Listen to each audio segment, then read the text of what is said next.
This is the American Health Care Act. It took just minutes for major health groups to respond to the GOP's plan to replace Obamacare. Those statements are from groups that represent healthcare providers. But what about the ones that actually put their hands on the patients, the medical boots on the ground? I'm here at the South Bronx, where doctors take care of the most vulnerable patients, the ones everyone worries about. St. Barnabas is a safety net hospital.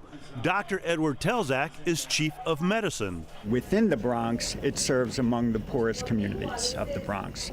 Very high rates of the major chronic diseases, diabetes, asthma, HIV/AIDS, substance abuse.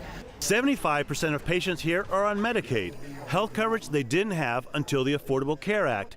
Now they stand to lose it. Many thousands or tens of thousands of patients who would be eligible for Medicaid at present after 2020 will no longer be eligible for Medicaid, and so will not be able to take advantage of primary care services. Without Medicaid, poor patients will lose access to what's routine care for most Americans. Things like mammography, colonoscopy, or a cardiac cath procedure to help prevent a heart attack. And one more concern. Medical associations warn that the proposed repeal puts safety net care in jeopardy.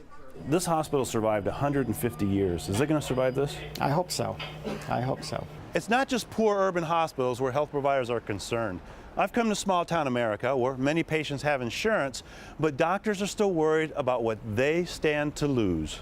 At a busy family medicine practice, doctors say pricey premiums, high deductibles, and costly prescription drugs are the major concern. Having access to care is not the same thing as having care. Their female patients are the ones most at risk. It's going to affect women disproportionately. You're going to see less mammograms, less pap smears, less osteoporosis care, less contraceptive management. Moms are going to sacrifice their own care to make sure that their kids are taken care of. So if the kids' coverage goes down, the mom is going to take what she can afford to do and put it into her kids, because that's what we see. It happens in the office all the time. Though concerns loom large, not every doctor is opposed.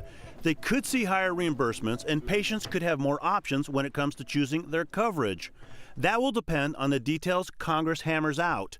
Until then, these doctors remain concerned. We're the people who've got the boots on the ground, and we feel the effects of this, and we feel the effects for our patients. Dr. John Torres, NBC News, Cranford, New Jersey.